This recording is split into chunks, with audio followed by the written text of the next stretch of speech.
നമ്മൾ ഇനി അതിഥിയിലേക്ക് പോവുകയാണ്. ഫിനാൻസ് രംഗത്ത് നിന്നും ഫാബ്രിക് ബിസിനസ്സിലേക്ക് എത്തിയ ഒരു സംരംഭകയാണ് ഇന്ന് ന്യൂസ് 3 നിങ്ങൾക്കായി പരിചയപ്പെടുത്തുന്നത്. മീര തമ്പാൻ. സംരംഭക വിശേഷങ്ങൾ ഏറെയുണ്ട്, ഓരോന്നായി നമുക്ക് ചോദിച്ചറിയാം. സ്വാഗതം മീര ന്യൂസ് 3യിലേക്ക്. നമസ്കൃതി പ്രകൃതിയോട് ഇണങ്ങിയുള്ള ബിസിനസ്സാണ്. പരിസ്ഥിതി സൗഹൃദ വസ്തുക്കൾ ആധാരമാക്കിയാണ് മുന്നോട്ട് പോകുന്നത്. പറയാമോ നമസ്കൃതിയെക്കുറിച്ച്? നമസ്കൃതി എന്ന് പറയുന്ന ഒരു ചെറിയ സ്ഥാപനം, അത് ഞങ്ങൾ 6 സ്ത്രീകൾ ചേർന്നാണ് നടത്തുന്നത്. ഇരിങ്ങാലക്കുട എന്നുള്ള ഒരു കൊച്ചു പട്ടണത്തിലാണ് ഞങ്ങളുടെ സ്ഥാപനം ഉള്ളത്. ഏകദേശം 2013 തൊട്ട് ഞങ്ങള് ഈ സ്ത്രീ രംഗത്തുണ്ട്. ഇത് എന്താന്ന് വെച്ചാൽ നമ്മളൊരു ബിസിനസ് ആയി കെട്ടിപ്പടുക്കണം അങ്ങനെയൊന്നും വിചാരിച്ചു തുടങ്ങിയതല്ല. നമുക്ക് ഒരു മെഡിക്കൽ ചാരിറ്റി സംഘടനയുണ്ട്. അതിന്റെ ഫണ്ട് ശേഖരിക്കാനുള്ള ഒരു ഉദ്യമം നമുക്കായിട്ട് എല്ലാ പ്രാവശ്യവും നമുക്ക് ഡൊണേഷൻ ചോദിച്ച് കാര്യങ്ങൾ നടത്താൻ പറ്റില്ല. അതുകൊണ്ട് നമ്മളായിട്ട് ഉണ്ടാക്കുന്ന ഇൻകത്തിൽ നിന്ന് വേണം ചാരിറ്റി ചെയ്യാൻ എന്നുള്ള ഒരു ഇതില് സ്റ്റാർട്ട് ചെയ്തതാണ് ഈ നമസ്കൃതി എന്നുള്ള സ്ഥാപനം.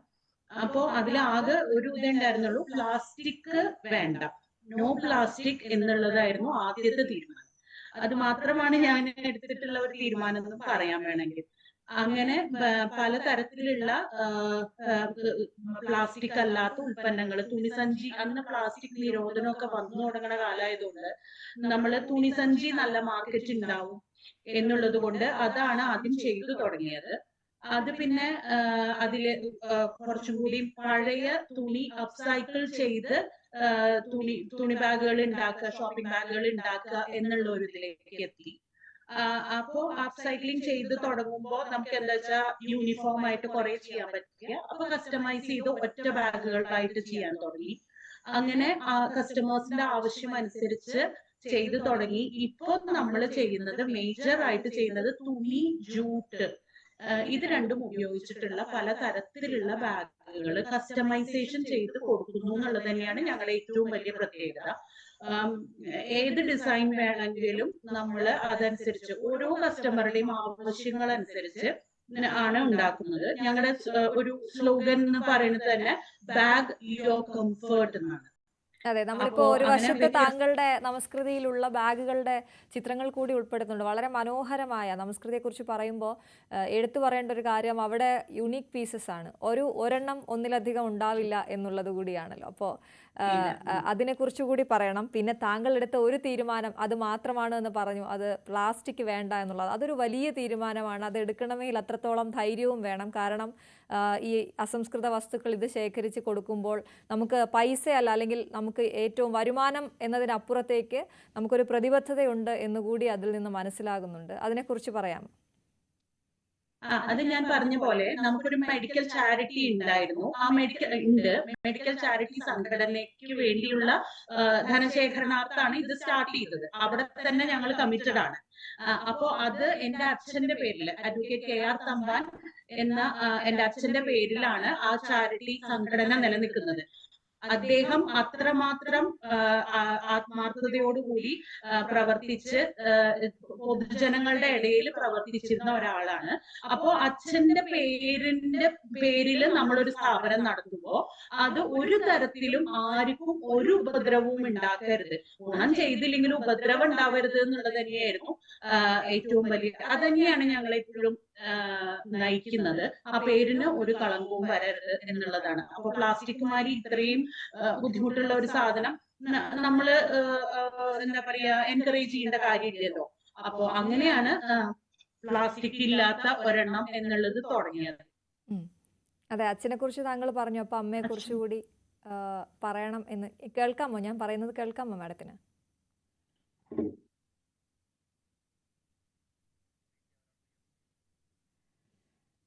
അതാണ്. അപ്പോൾ ഈ പ്രേക്ഷകർ കണ്ടുകൊണ്ടിരിക്കുമ്പോൾ അവർക്ക് പലർക്കും അറിയാത്ത ഒരു കാര്യം കൂടിയുണ്ട്. അച്ഛനെക്കുറിച്ച് മാം പറഞ്ഞു. അപ്പോൾ അച്ഛൻ്റെ പേരിലുള്ള അതിന് വേണ്ടിയിട്ടാണ് ചാരിറ്റി, അതിന് വേണ്ടിയിട്ടാണ് ഇപ്പോൾ ഇങ്ങനെ ഒരു ഇത് തുടങ്ങിയത്, സംരംഭം തുടങ്ങിയതെന്ന് പറഞ്ഞു. അമ്മയെക്കുറിച്ച് കൂടി പറയണം. അമ്മ മീനാക്ഷി തമ്പാൻ നമുക്ക് എല്ലാവർക്കും അറിയാം, നമ്മുടെ MLA ആയിട്ട് പ്രവർത്തിച്ചിരുന്ന ആളാണ്. വളരെയധികം പൊതുപ്രവർത്തന രംഗത്ത് പ്രവർത്തിച്ചതുകൊണ്ട് അമ്മയും അച്ഛനും ഒക്കെ അങ്ങനെ ഉണ്ടായിരുന്നതുകൊണ്ട് തന്നെ മകളും ആ രീതിക്ക് തന്നെ അറിയുന്നു എന്നുള്ളതാണ്. അതിൽ ഒരു ബിസിനസ് സ്റ്റാർട്ട് ചെയ്തപ്പോഴും അതിലൊരു സ്പെഷ്യാലിറ്റി ഉണ്ട് എന്നുള്ളത് തന്നെ എടുത്തു പറയണം. ഏറ്റവും എനിക്ക് സന്തോഷം തോന്നിയത് റീയൂസബിൾ ആയിട്ടുള്ള സാനിറ്ററി പാഡ്സ്. അത് വലിയൊരു ശരിക്കും പറഞ്ഞാൽ അതൊരു വിപ്ലവം അവിടെ നടക്കേണ്ടതുണ്ട്. ഇപ്പോഴും നമ്മൾ പലരും എല്ലാവരും ഒട്ടുമിക്ക ആളുകളും ഈ പ്ലാസ്റ്റിക് ഉപയോഗിച്ചുള്ള സാനിറ്ററി അല്ലെങ്കിൽ പ്രകൃതിയോട് ഇണങ്ങാത്ത സാനിറ്ററി പാഡുകളാണ് യൂസ് ചെയ്യുന്നത്. മെൻസ്ട്രൽ കപ്പിലേക്കൊക്കെ പലരും മാറിയെങ്കിലും അവിടെ നമസ്കൃതി നടത്തുന്ന ഒരു ഇടപെടലുണ്ട്. അതിനെക്കുറിച്ച് കൂടി പറയാമോ? അത് ആക്ച്വലി ഞാൻ വർക്ക് ചെയ്തിരുന്നത് ദുബായിലാണ്. അപ്പോ ദുബായിൽ നിന്ന് കേരളത്തിലേക്ക് തിരിച്ചു വരേണ്ട ഒരു സാഹചര്യം ഉണ്ടായപ്പോഴാണ് ഞാൻ ഈ ഒരു സംരംഭവുമായിട്ടൊക്കെ സഹകരിച്ചു തുടങ്ങാനുള്ള ഇതുണ്ടായതും. എൻ്റെ സിസ്റ്റർ ഇൻ ലോ മീനാക്ഷി മേനോനാണ് എൻ്റെ പാർട്ട്ണർ. ഞങ്ങൾ രണ്ടുപേരും കൂടിയാണ് അത് ചെയ്യുന്നത്. അപ്പോ ഈ ദുബായ് മാതിരി ഒരു രാജ്യത്ത് നമ്മളെല്ലായിടത്തും എല്ലാം ക്ലീൻ ആയിട്ടാ കാണുക. അപ്പൊ നമ്മള് വിശ്വസിക്കും എല്ലാം ക്ലീൻ ആണെന്ന് വിചാരിക്കുമ്പോ വേസ്റ്റ് എല്ലാം നല്ല രീതിക്ക് സംസ്കരിക്കപ്പെടുന്നുണ്ട് എന്നുള്ള ഒരു തെറ്റിദ്ധാരണയോ ശരിയായിട്ടുള്ള ധാരണയോ എനിക്കറിയില്ല. അത് ആ ഒരു ധാരണയിലാണ് ഞാൻ ജീവിച്ചിരുന്നത്. അത് കഴിഞ്ഞ് നാട്ടിലോട്ട് വരുമ്പോ നമ്മുടേതായിട്ടുള്ള പേഴ്സണൽ ആവശ്യങ്ങൾ വരുമ്പോഴും സാനിറ്ററി പാഡൊക്കെ എല്ലാ മാസവും ഇത് എങ്ങനെ സംസ്കരിക്കും, ഇത് എവിടെ എന്ത് ചെയ്യും എന്നുള്ളത് ഒരു വലിയ ക്വസ്റ്റ്യൻ മാർക്കായിട്ട് എനിക്ക് തോന്നിയിട്ടുണ്ടായിരുന്നു. അപ്പൊ അതിനൊരു സൊല്യൂഷൻ എന്നുള്ള നിലയ്ക്കാണ് നമ്മൾ പലതും ട്രൈ ചെയ്ത് നോക്കി. ഇപ്പൊ പണ്ടത്തെ നമ്മുടെ അമ്മമാരൊക്കെ ഉപയോഗിച്ചിരുന്ന തുണി വെച്ചിട്ട് അപ്പോഴും ഈ ലീക്ക് പ്രൂഫ് ലെയർ എന്നുള്ളത് ഒരു പ്രശ്നം തന്നെയായിരുന്നു. നമ്മുടെ കംഫർട്ടിനെയും നമുക്ക് കോംപ്രമൈസ് ചെയ്യാൻ പറ്റില്ല. അപ്പോ അങ്ങനെ അത് രണ്ടും കൂടി ഒരു എന്താ പറയാ ഒരു ഇതിലേക്ക് എത്തണമല്ലോ. രണ്ടും നമുക്ക് സാക്രിഫൈസ് ചെയ്യാൻ പറ്റില്ല. കംഫർട്ടും സാക്രിഫൈസ് ചെയ്യാൻ പറ്റില്ല, അതേസമയം ഭൂമിനെ ഉപദ്രവിക്കുന്നതിന് ഒരു പരിധിയുണ്ട്. അപ്പൊ അങ്ങനെ രണ്ടും കൂടി വന്നപ്പോൾ നമ്മൾ പല ട്രയൽ ആൻഡ് എറർ മെത്തേഡിൽ ചെയ്ത് നോക്കി. അവസാനമാണ് നാച്ചുറൽ റബ്ബർ കൊണ്ടുള്ള ഒരു ഷീറ്റാണ് ഇപ്പൊ ഞങ്ങളുടെ പ്രോഡക്റ്റിന്റെ ലീക്ക് പ്രൂഫ് ലെയർ. അപ്പോ ഇതിൽ പ്രത്യേകിച്ച് ഒരു ഇൻവെൻഷനോ അങ്ങനെയൊന്നും ഉണ്ടായിട്ടില്ല കേട്ടോ. നമ്മൾ സാധാരണ ഉപയോഗിക്കുന്ന റെഡിമെയ്ഡ് നാപ്കിനുകളുടെ ഷേപ്പിലേക്ക് നമ്മളുടെ തുണികൾ വെച്ച് അതിനൊരു നാച്ചുറൽ റബ്ബർ കൊണ്ടുള്ള ഒരു ഷീറ്റ് കൊടുത്ത്, നാച്ചുറൽ റബ്ബർ കേരളത്തിന്റെ സ്വന്തം പ്രോഡക്റ്റും കൂടി ആയതുകൊണ്ട് നമുക്ക് അങ്ങനെ ഒരു ലോക്കലൈസ്ഡ് ആയിട്ടുള്ള ഒരു പ്രോഡക്റ്റ് ആക്കി അതിനെ മാറ്റാൻ സാധിച്ചു. അത് മിനിമം 6 മാസം, മാക്സിമം ഒരു 1.5 കൊല്ലം വരെ കഴുകി ഉപയോഗിക്കാവുന്ന പാഡുകളാണ് ഞാൻ ഉണ്ടാക്കുന്നത്. അത് വാഷ് ചെയ്ത് ഉപയോഗിച്ച് കഴിയുമ്പോൾ അവസാനം ഈ തുണി മാത്രമേ ബാക്കി വരുള്ളൂ. ഈ റബ്ബർ ഷീറ്റ് എല്ലാം ദ്രവിച്ച് അങ്ങനെ ഒരു പൊടിഞ്ഞു പോകും. അപ്പൊ ഒരു നെറ്റ് മാത്രമായിട്ട് നിൽക്കും. അതാണ് മിത്ത എന്നാണ് ആ പേര്. മിത്ത എന്ന് പറഞ്ഞാൽ മിത്ത മൈ ഫ്രണ്ട്. അതിന്റെ അങ്ങനെയാണ് അതിന്റെ ഒരു ഘടന. തീർച്ചയായിട്ടും നമ്മൾ ഒരു ഉൽപ്പന്നം ഉണ്ടാക്കി വിപണിയിലേക്ക് എത്തിച്ച് അത് ആളുകളുടെ കയ്യിലേക്ക് എത്തുമ്പോൾ അവരുടെ പ്രതികരണം നമുക്ക് ഏറെ പ്രധാനപ്പെട്ടതാണ്. എങ്ങനെയാണ് ഈ നിങ്ങളുടെ ഉൽപ്പന്നങ്ങൾ, നമസ്കൃതിയുടെ ഉൽപ്പന്നങ്ങൾ വാങ്ങുന്ന ആളുകളുടെ പ്രതികരണം? അത് കേൾക്കുമ്പോൾ ഒരു സന്തോഷം കൂടി ഞങ്ങളോടൊപ്പം പങ്കുവയ്ക്കും. അത് തന്നെയാണ് ഏറ്റവും വലിയ സന്തോഷം. ആക്ച്വലി എന്നെ സംബന്ധിച്ച് പറയുകയാണെങ്കിൽ പുതിയ തുണികളില് ബാഗ് ഉണ്ടാക്കണേക്കാട്ടിലും എത്രയോ ഇഷ്ടമാണ് എനിക്ക് പഴയ തുണികൾ, ഉപയോഗശൂന്യമായിട്ടുള്ള ഒരു സാധനത്തിൽ നിന്ന് വളരെ ഉപയോഗപ്രദമായിട്ടുള്ള ഒരു സാധനം ഉണ്ടാക്കുക, ഒരു ഉൽപ്പന്നം ഉണ്ടാക്കിയെടുക്കുക എന്നുള്ളത് തന്നെയാണ് എനിക്ക് ഏറ്റവും ഇഷ്ടമുള്ള കാര്യം. പക്ഷെ നമ്മുടെ സമൂഹത്തില് ഈ പഴയ തുണികള് അല്ലെങ്കിൽ അത് അപ്സൈക്കിൾ ചെയ്ത് ഉണ്ടാക്കുന്നതിനോട് അത്ര വലിയ ഒരു എന്താ പറയാ സ്വീകരണമൊന്നും ഇല്ല കേട്ടോ. അതൊക്കെ ഞാൻ അങ്ങനെ ഒരു മിഥ്യ ബോധത്തിലൊന്നും അല്ല ജീവിക്കുന്നത്. ധാരാളം കൺവിൻസിങ് ഒക്കെ ആവശ്യമുള്ള ഒരു രംഗം തന്നെയാണത്. പക്ഷേ വളരെ എന്താ പറയാ വളരെ പ്രൊമോട്ടിംഗ് ആയിട്ട് വളരെ സന്തോഷം തോന്നണ ചില ഇൻസിഡൻസ് ഉണ്ടായിട്ടുണ്ട് എന്റെ ലൈഫില്. അപ്പൊ ഇപ്പൊ പറയുകയാണെങ്കിൽ ഇരിഞ്ഞാലക്കുടയിൽ തന്നെയുള്ള സെന്റ് ജോസഫ്സ് കോളേജ്, അവരൊരു അതുമാതിരി തൃശ്ശൂരുള്ള സെന്റ് തോമസ് കോളേജ്, ഇവരൊക്കെ ഫിലിം ഫെസ്റ്റിവൽ ഒക്കെ നടത്തുമ്പോൾ അതിന്റെയൊക്കെ ഡെലഗേറ്റ് ബാഗായിട്ട് അവർ ചെയ്തത് പഴയ ജീൻസ് പാന്റ് കൊണ്ടാണ് അവർ ഡെലഗേറ്റ്സ് ബാഗ് ചെയ്തത്. അത് അതിന്റെ ഉത്തരവാദിത്വം എനിക്ക് തന്നത് വളരെ ചെറുപ്പക്കാരികളായിട്ടുള്ള ഗസ്റ്റ് ലെക്ചേഴ്സ് ആയിട്ടുള്ള ശ്രുതി, അനക്ക, അങ്ങനത്തെ കുട്ടികളൊക്കെയാണ്. അപ്പൊ അതെനിക്ക് വളരെ എൻകറേജിങ് ആയിട്ട് തോന്നി. കാരണം younger generation is thinking about അങ്ങനെ ഒരു കമ്മിറ്റ്മെന്റിനോട്. പിന്നെ അവര് തന്നെ എനിക്ക് പാൻറ്റുകൾ ശേഖരിച്ചു കൊണ്ടു തന്ന് ഞാൻ ചെയ്തു കൊടുത്തു എന്നുള്ളത് എനിക്ക് വളരെ സന്തോഷമായിട്ട് തോന്നിയിട്ടുണ്ട്. പക്ഷെ എല്ലായിടത്തും അങ്ങനെയല്ല. സാധാരണയായിട്ടുള്ള ഞങ്ങൾ തുടങ്ങുന്ന സമയത്തൊക്കെ ഉള്ള മനോഭാവം എന്താ വെച്ചാൽ, പഴയ തുണി കൊണ്ട് ബാഗ് ഉണ്ടാക്കിയിട്ട് ഇപ്പൊ എന്തിനാ ഇത് 300 രൂപയ്ക്ക് വിൽക്കണം, അല്ലെങ്കിൽ 400 രൂപയ്ക്ക് വിൽക്കണം, നിങ്ങൾക്ക് ഇത് വെറുതെ കിട്ടുന്നതല്ലേ. അതാണ് ഒരു സാമാന്യ ജനത്തിന്റെ ആറ്റിറ്റ്യൂഡ്. അതും ഉണ്ട്, അതും അവിടെ നടക്കുന്നുണ്ട്, ഇല്ല എന്നല്ല. പക്ഷെ ഞങ്ങള് നമസ്കൃതിയിലെ ഏറ്റവും യുണീക്ക് ആയിട്ടുള്ള ഒരു കാര്യം എന്ന് പറയുന്നത്, ഞങ്ങളുടെ ഒരു കസ്റ്റമറുടെ ആവശ്യമായിരിക്കില്ല വേറൊരു കസ്റ്റമർ. എല്ലാ മനുഷ്യരും വ്യത്യസ്തരാണ് എന്ന് പറയുന്ന പോലെ തന്നെ അവരുടെ നീഡുകളും അവരുടെ കംഫർട്ട്സും എല്ലാം ഡിഫറെന്റ് ആണ്. And we celebrate that difference. ഒരാൾ വേറൊരാളെ പോലെ ഇരിക്കേണ്ട കാര്യമില്ല. എല്ലാവരും യുണീക്കാണ്. ആ യുണീക്നെസ് ആണ് നമ്മൾ സെലിബ്രേറ്റ് ചെയ്യേണ്ടത്. അപ്പൊ ഓരോരുത്തരുടെയും ആവശ്യം അനുസരിച്ച് ബാഗുകൾ ഉണ്ടാക്കി കൊടുക്കുന്നു. ഈവൻ ഈ മിത എന്ന് പറയുന്ന സാനിറ്ററി പാഡിന്റെ അളവ് പോലും ഓരോരുത്തരുടെ കംഫർട്ട് അനുസരിച്ച് ഞാൻ മാറ്റാറുണ്ട്. അത് തന്നെയാണ് ഞങ്ങളുടെ ഏറ്റവും വലിയ ഒരു യുണീക് സെല്ലിംഗ് പോയിന്റ് എന്ന് ഞാൻ വിശ്വസിക്കുന്നു. തീർച്ചയായിട്ടും. അപ്പോൾ ഈ പ്രോഡക്ട്സിന്റെ സെല്ലിംഗ് ഒക്കെ എങ്ങനെയാണ്? നേരത്തെ പറഞ്ഞു, ഇപ്പോൾ കോളേജുകളിലാണെങ്കിൽ അവർ നേരിട്ട് വന്ന് സംസാരിച്ച് ഓർഡർ തരുവാണ് ചെയ്യുന്നത്. അല്ലാതെ നമുക്ക് ഓൺലൈനായോ അങ്ങനെയൊക്കെ ഉണ്ടോ? ഓൺലൈൻ തന്നെയാണ് അധികം സെയിലും നടക്കുന്നത്. ഇപ്പോ പല സംരംഭക കൂട്ടായ്മകളിൽ ഞാൻ അംഗമാണ്. ലൈക്ക് ക്വീൻസ് ബിസിനസ് ഗ്ലോബൽ, പിന്നെ ഫേസ്ബുക്കിൽ വേറെയും കൂട്ടായ്മകളുണ്ട്. പക്ഷെ മേജർ ആയിട്ട് ക്വീൻസ് ബിസിനസ് ഗ്ലോബലിൽ തന്നെയാണ് നടക്കുന്നത്. അപ്പൊ അതിൽ കൂടെ കിട്ടുന്ന ഒരു എക്സ്പോഷർ, അത് പറഞ്ഞറിയിക്കാൻ പറ്റാത്ത എക്സ്പോഷറാണ്. അത്ര അധികം ഞങ്ങളുടെ സ്കെയിൽ ഓഫ് ആക്ടിവിറ്റീസ് അത്ര അധികം ഇംപ്രൂവ് ചെയ്തിട്ടുണ്ട് ഈ കൂട്ടായ്മകളിൽ അംഗമായതിനു ശേഷം. അങ്ങനെ ഓൺലൈനായിട്ട് ഞാൻ വാട്സാപ്പിൽ ഒരു ഡിസൈൻ അയച്ചു തരിക, അപ്പൊ നമ്മളത്, അല്ലെങ്കിൽ അവരുടെ ആവശ്യം പറയും, എനിക്ക് ഇന്ന സാധനങ്ങൾ വെക്കണം എന്ന് പറഞ്ഞാൽ അതനുസരിച്ച് ഡിസൈൻ ചെയ്ത് കൊറിയർ ചെയ്ത് കൊടുക്കുക, അതാണ് ചെയ്യുന്നത്.